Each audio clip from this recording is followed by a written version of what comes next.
fact that I got most of the week out of this thing is nothing short of a miracle.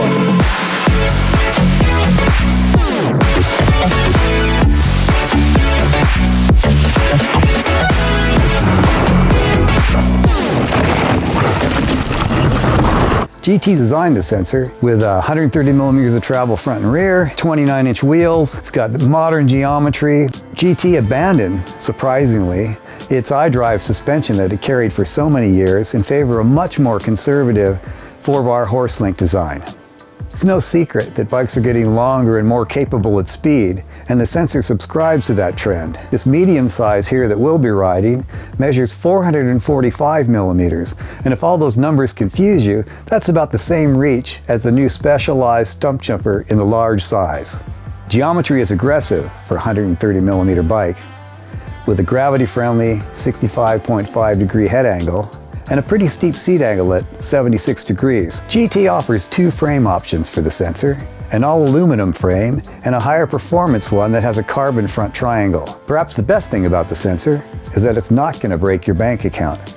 We're testing GT's Sensor Carbon Expert, which retails for $4,000 USD, and it's got a great spec. The drivetrain is a combination of SRAM Eagle 12-speed, GX, and X01. And the cockpit has everything you're going to need, like a 780 millimeter wide handlebar and 150 millimeter stroke KS dropper seat post. The wheels roll on Stan's Flow rims, which I really like, and the tires are Schwalbe's Knobby Nicks. Our test bike came with a RockShox Deluxe RT3 shock and the very capable Revelation RC fork. The weight is 29 pounds, which is a little porky for a trail bike, but considering its price point, it's right in line. GT sensor has a 445 millimeter reach, but I still felt that the top tube was a little cramped while I was climbing. One thing I noticed was that the rear suspension was really notchy over the bumps while I was climbing. Every single one that I hit felt like I was being held back a little bit. And I tried it with a climb switch turned on and with the suspension open, and it really didn't make much difference in the performance. I think GT got the pedaling firmness right, but they spent too much energy trying to get this thing to be a good climber, where they should have really focused on their kinematics to provide more control. I think that's more important for a trail bike in this class.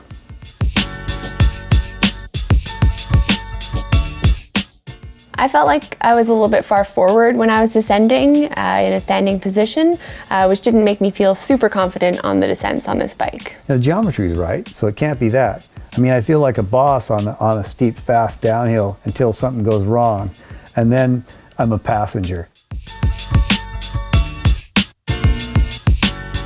As far as geometry goes, I think GT got it right. While the bike doesn't feel super long and low, I was really confident while I was handling it, and I felt centered all the time. 76-degree seat angle was perfect. It's exactly what I want, especially on the steeps out here. I really like the beautiful frame design. It's modern, and it's got the right lines, and it shows GT's going in the right direction. I like the Stan's Flow rims too. They're wide enough, and they're strong enough, they're well proven. And on those wheels, you've got the color-matched tires, which when they first showed up, we were all admiring them and thinking they look great.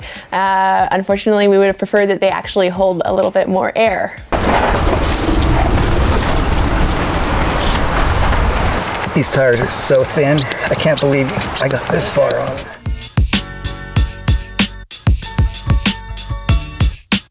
It may not have been the most comfortable bike of the ones that we rode this week, but it was actually quite fast and efficient on the climbs, and I had some of my fastest test lap times on this bike. I definitely lost all the advantage on those lap times on the descents. As much as I bagged about this thing, notchy climbing and all the kinematics, I got my second fastest time on the climbs and on this lap on the GT. But I attribute that to good numbers, good handling, definitely not the suspension kinematics. All in all, the GT was a pretty capable climber and put you in a good position to put power on the pedals. And at $4,000, the component package is really good value, and at 29 pounds, that's also pretty light for a $4,000 bike. I think this bike is best suited to somebody who's more XC focused, so somebody who wants a bike that's a solid climber, but doesn't want that bike that is, the most capable descender. So there you have it, GT's Sensor Carbon Expert. Stay tuned for more bikes that we've tested as a part of the Pinkbike field test.